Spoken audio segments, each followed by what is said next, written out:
कुछ भी कहो भैया, आपके न्यूट्रेला कुलचे का तो स्वाद ही अलग है। आपके जैसा न्यूट्रेला कुलचे कोई बना ही नहीं सकता। न जाने क्या ही डालते हो अपने कुलचे में जो इतना ज्यादा स्वाद आता है। बचपन से ही इसी काम में लगा हूँ भैया। न्यूट्रेला कुलचे बनाते बनाते अब 35 साल हो गए, तो स्वाद तो आएगा ही। और इसमें अपने हाथ के पिसे हुए मसाले डालता हूँ, तभी तो इतने ग्राहक लेकर बैठा हूँ। बिल्कुल ठीक कहा भैया।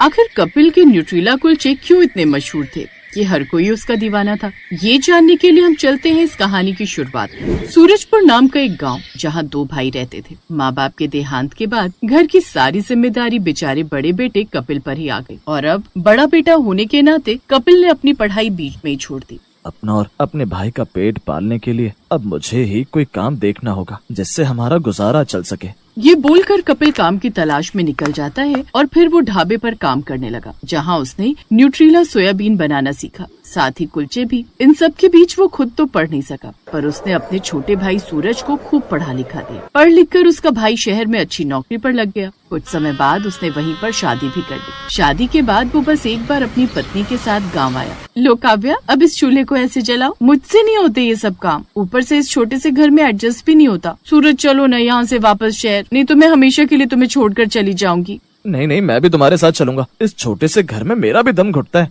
अब सूरज काव्या के साथ वापस शहर लौट जाता है। उसके बाद वो ऐसा गया कि कभी लौटा ही नहीं, और कपिल पढ़ा लिखा न होने के कारण गांव में ही रहकर न्यूट्रेला कुलचे बेचने लगा। एक दिन जब कपिल न्यूट्रेला कुलचे का ठेला लेकर शाम के समय अंधेरे में घर लौट रहा था, तभी उसकी नजर एक गाड़ी पर पड़ती है जो बीच सड़क में अंधेरे में खराब हो गई थी। अर्जुन, अचानक गाड़ी कैसे बंद हो गई? सर, गाड़ी के अगले वाले दोनों टायर में पंचर हो गया और आसपास कहीं दुकान भी नहीं दिखाई दे रही है, पर मैंने ऑनलाइन मैकेनिक बुक कर दिया है। उनको आने में थोड़ा टाइम लग जाएगा, कम से कम 1 घंटे के अंदर आएगा वो यहाँ पर। ओह माय गॉड, इस गाड़ी को भी अभी खराब होना था और ऊपर से मैकेनिक भी इतनी देर में आएगा। मुझे तो बहुत तेज भूख भी लग रही है। यहाँ तो कहीं आसपास होटल या रेस्टोरेंट भी नहीं दिखाई दे रहा है। गाँव है साहब, यहाँ तो बस कोई ठेला ही मिल सकता है। मुझे सामने एक ठेला तो दिखाई दे रहा है, हो सकता है उस पर कुछ मिल जाए। जल्दी जाओ, जो भी है लेकर आओ, अब तो बहुत तेज भूख लग रही है मुझे। मालिक के कहने पर अर्जुन उस ठेले वाले के पास चला जाता है और कुछ देर बाद लौटता है।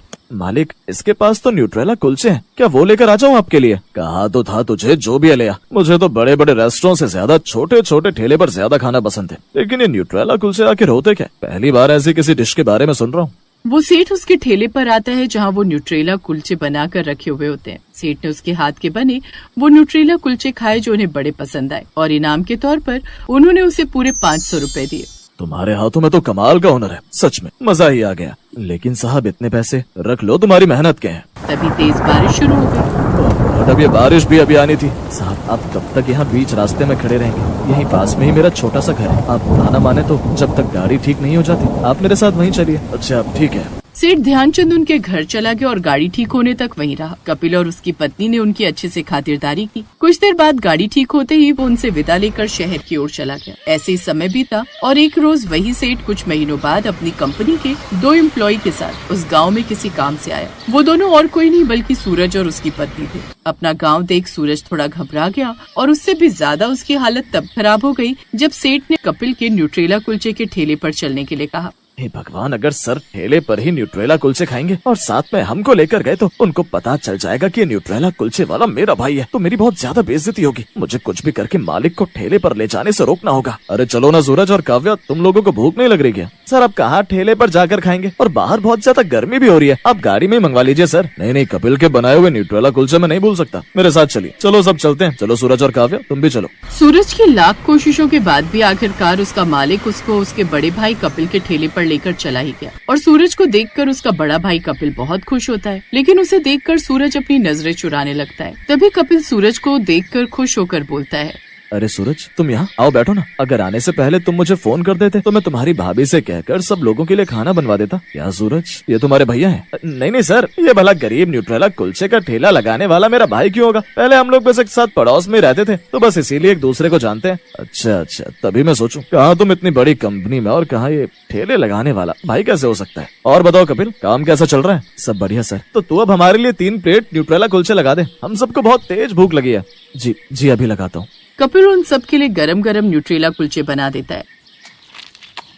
वाह, तुमने तो कमाल कर दिया कपिल। सच कहूँ तो इतना अच्छा तो न्यूट्रेला कुलचे बड़े बड़े रेस्टोरों में शेफ भी नहीं बनाते। मैं तो यहाँ से निकलते वक्त 4-5 प्लेट पैक भी करा लूंगा। क्यों सूरज, है ना कमाल के? मैंने कहा था ना तू दीवाना हो जाएगा इसका। हाँ सर, न्यूट्रेला कुलचे तो सच में बहुत अच्छे बने, इन्हें खाकर मजा ही आ गया। कुछ देर बाद सभी लोग वहाँ से न्यूट्रेला कुलचे खाकर चले जाते हैं। तभी सूरज गाड़ी में बैठने से पहले अपने मालिक से कहता है, सर आप सभी लोग गाड़ी में बैठो, मैं बस अभी आता हूँ। वो उस कुलचे वाले को थैंक यू बोलना है इतने अच्छे न्यूट्रेला कुलचे खिलाने के लिए। सूरज इसी बहाने से कपिल से मिलने चला जाता है और वहाँ जाकर गुस्से में बोलता है, मैं जानता हूँ कि आप ये सोच रहे होंगे कि मैंने क्यों किया, पर मैं अपने मालिक को ये नहीं बता सकता था कि आप मेरे बड़े भाई हैं, क्योंकि अगर उनको ये पता चल जाता कि गांव में मेरा बड़ा भाई न्यूट्रेला कुलचे का ठेला लगाता है तो उनके सामने मेरी क्या इज्जत रह जाती। और हाँ सुनो, आज के बाद आप मुझे अगर किसी के साथ भी देखते हो तो ये बताने की जरूरत नहीं है कि आप मेरे बड़े भाई हो, और इस बात का ध्यान रखना।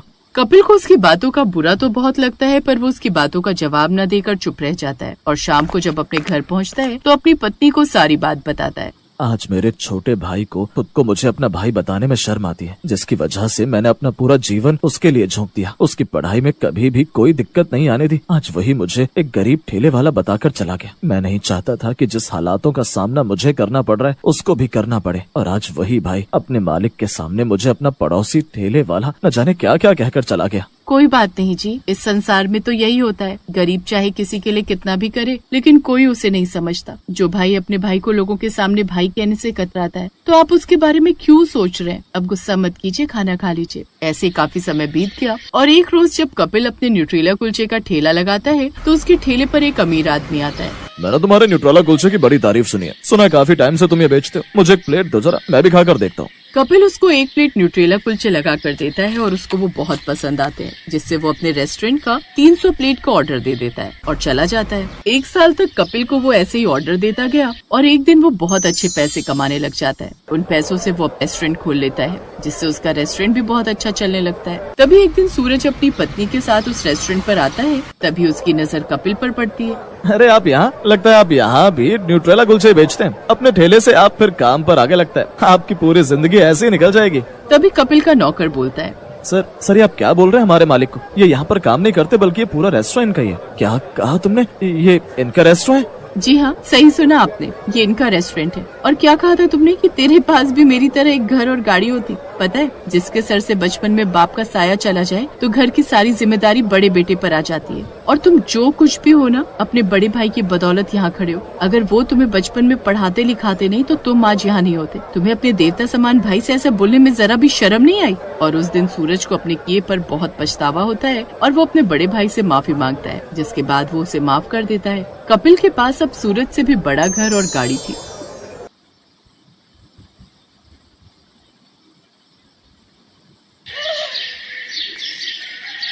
सुमन दिल्ली में रहती थी।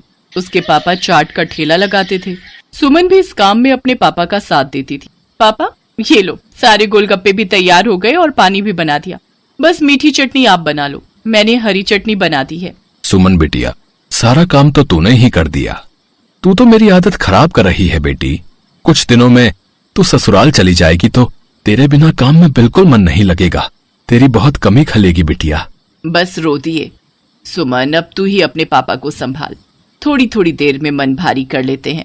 पापा, मैं आपको छोड़कर कहीं नहीं जाऊंगी। मुझे ये शादी नहीं करनी। मैं भी आपके और माँ के बिना नहीं रह पाऊंगी। पापा नहीं बिटिया, ऐसे नहीं कहते। बेटियों को अपने ससुराल जाना ही होता है। केशव बहुत अच्छा लड़का है, तो ससुराल में बहुत खुश रहेगी। सुमन की शादी सूरत में तय हो गई थी। 1 महीने बाद सुमन की शादी थी, इसीलिए सुमन अपने माता पिता से दूर दूसरे शहर जाते थोड़ा उदास थी। सुमन बड़ी थी और एक छोटा भाई था जो अभी पढ़ रहा था। धीरे धीरे 1 महीना बीत गया और सुमन की शादी का दिन आ गया। सुमन के माता पिता उसे राजी खुशी डोली में विदा करते हैं। शादी के बाद सुमन दिल्ली से सूरत अपनी ससुराल आ जाती है। सुमन का पति केशव एक गैराज में गाड़ियों की मरम्मत करता था। सुमन समझदार थी, उसने आते ही पूरे घर को संभाल लिया। बस बहू, मैं और रोटी नहीं लूंगी, केशव को दे दे। बस एक ही रोटी देना, पेट में बिल्कुल भी जगह नहीं है। इतना स्वादिष्ट खाना बनाया है बहू कि मैं एक रोटी भूख से बढ़कर खा गई। कहा माँ जी, 2 निवाले की 1 रोटी होती है मेरी छोटी छोटी। अब मैं आ गई हूँ ना, तो रोजाना आपको ऐसे ही गरम गरम मेरे हाथ का बना भोजन खाना होगा। कोई बहाना नहीं चलेगा। हमारे तो भाग्य खुल गए बहू, जो तुम हमारे घर में बहू बनकर आई। जीती रहो। सुनिए, मैंने आपका टिफिन पैक कर दिया है, ये लीजिए। बस मैं 2 मिनट में आई। अब ठीक है, मैं बाहर तब तक मोटरसाइकिल निकालता हूँ। माँ जी, और क्या क्या राशन लाना है? बस यही बहू जो लिखवाए है, बाकी तुम अपने लिए जो चाहो खरीद लेना। ठीक है, मैं थोड़ी देर में लौटती हूँ। सुमन केशव के साथ मोटरसाइकिल पर बाजार चली जाती है। सुमन कहो तो गैराज बाद में चला जाऊंगा। तुम अकेले घर सामान लेकर कैसे जाओगी? अरे आप चिंता मत करो, मैं ऑटो ले लूंगी। केशव सुमन को बाजार में छोड़कर गैराज जाने लगता है। तभी उसकी मोटरसाइकिल के आगे कहीं से एक पत्थर आ जाता है। केशव की मोटरसाइकिल लड़खड़ा जाती है और वो बहुत तेज गिरता है। केशव को काफी चोट आ जाती है। सुमन कुछ ही दूरी पर थी। हे ईश्वर, ये क्या हो गया? भाई साहब थोड़ी मदद कीजिए। चिंता मत करो बहन जी, सब ठीक हो जाएगा। कुछ लोग सुमन की मदद करते हैं और केशव को बराबर के अस्पताल में ले जाते हैं। डॉक्टर केशव का इलाज करता है। कुछ देर बाद केशव को आराम मिलता है। ज्यादा गंभीर चोटें तो नहीं थी, पर केशव के पैर की हड्डी टूट गई थी। 2 दिन बाद केशव को छुट्टी मिलती है।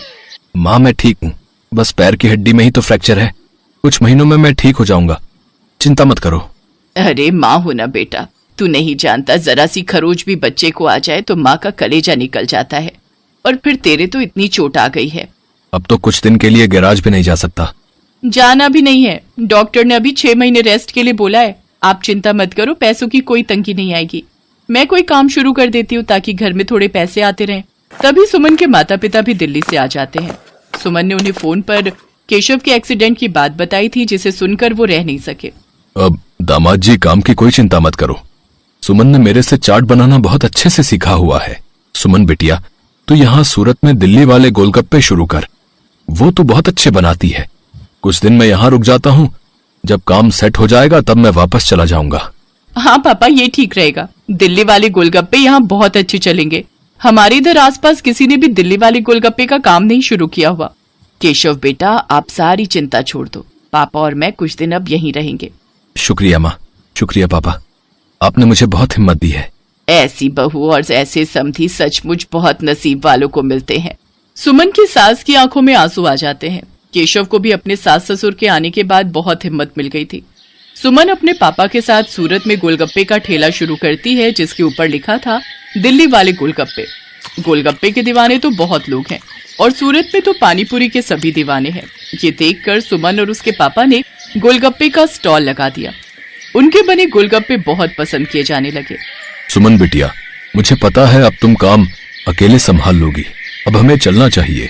सूरज भी अपनी बुआ के घर बहुत दिन से रुका हुआ है। वो उन पर बोल रहा था कि हमारे बिना उदास हो रहा है। हाँ पापा, सूरज बहुत दिन अकेला रुक गया और आपको दिल्ली का भी तो काम संभालना है। वो भी बहुत दिनों से बंद पड़ा है। अब तो मैं सब कुछ संभाल लूंगी, आप मेरी चिंता मत करो। सुमन के माता पिता वापस दिल्ली लौट जाते हैं। उन्हें आए हुए भी बहुत समय हो गया था। अब सुमन अकेले रोजाना गोलगप्पे का ठेला लगाने लगी। वो रोजाना सुबह उठकर गोलगप्पे और बाकी का सामान तैयार करती और बाजार निकलती। कुछ भी कहो सुमन दीदी, आपके गोलगप्पे का जवाब नहीं है। हम सारी सहेलियां रोजाना शाम को स्पेशली मार्केट आपके गोलगप्पे खाने के लिए आती हैं। हाँ सुमन दीदी, ये तो सच है, बहुत टेस्टी गोलगप्पे होते हैं आपके, साथ में खट्टा मीठा पानी बहुत बढ़िया बनाती हो आप। बस आप सब ग्राहक तारीफ कर देते हो, मुझे काम करने में और प्रेरणा मिलती है। ये लो, इसी बात पर 2 गोलगप्पे फालतू खाओ। सुमन रोजाना ऐसे ही शाम के समय बाजार में ठेला लगाती थी। धीरे धीरे सुमन के गोलगप्पे पूरी सूरत में फेमस होने लगे। अब तो उसे शादियों और पार्टी के भी ऑर्डर मिलने लगे। इस काम में सुमन की सास भी उसकी मदद करती थी। कहीं भी शादियों और पार्टी के ऑर्डर मिलते तो सुमन अपनी सास के साथ जाती और वहां पर अपना स्टॉल लगाती। स्टॉल पर दिल्ली वाले गोलगप्पे लिखा देखकर लोगों की भीड़ सबसे पहले वहीं पर टूटती थी। बहुत अच्छे पैसे कमा लिए सुमन ने। फिर एक दिन सुमन केशव और अपनी सास से बोली, सुनो, अब तो तुम्हारी तबीयत में थोड़ा सुधार हो गया है। मैं सोच रही हूँ तुम गैरेज का काम छोड़ दो, हम गोलगप्पे की एक दुकान खोल लेते हैं। अब तो हमारे पास अच्छे पैसे इकट्ठे हो गए हैं, हम कुछ कारीगर भी रख लेंगे। सुमन, तुमने तो मेरी पूरी जिंदगी बदल दी। कहते हैं एक आदमी की सफलता में एक औरत का हाथ होता है, और तुमने तो मेरा बहुत साथ दिया है। तुम जैसा चाहती हो हम वैसा ही करेंगे। जीते रहो मेरे बच्चों। सुमन की मेहनत से सब कुछ अच्छा होने लगा। केशव और सुमन बाजार में किराए पर एक दुकान ले लेते हैं, जहां पर वो अपने साथ साथ कुछ कारीगर भी रखते हैं जो इस काम में उनकी मदद करते थे। कहते हैं परिस्थितियां तो जीवन में आती जाती रहती हैं। परिस्थितियों से डरकर नहीं, बल्कि परिस्थितियों का मुकाबला करके ही जीवन को सरल बनाया जा सकता है। जो व्यक्ति संघर्षों से लड़ता है वही ऊंचे मुकाम प्राप्त करता है, जैसा सुमन ने किया। वो परेशानियों से डरी नहीं बल्कि उनसे बचने का रास्ता ढूंढा। स्टोरी पसंद आई होगी तो वीडियो को लाइक कीजिएगा। ऐसे और भी मजेदार कहानी सुनने के लिए चैनल को सब्सक्राइब कीजिएगा, शेयर कीजिएगा। थैंक यू फॉर वॉचिंग बचपन टाइम।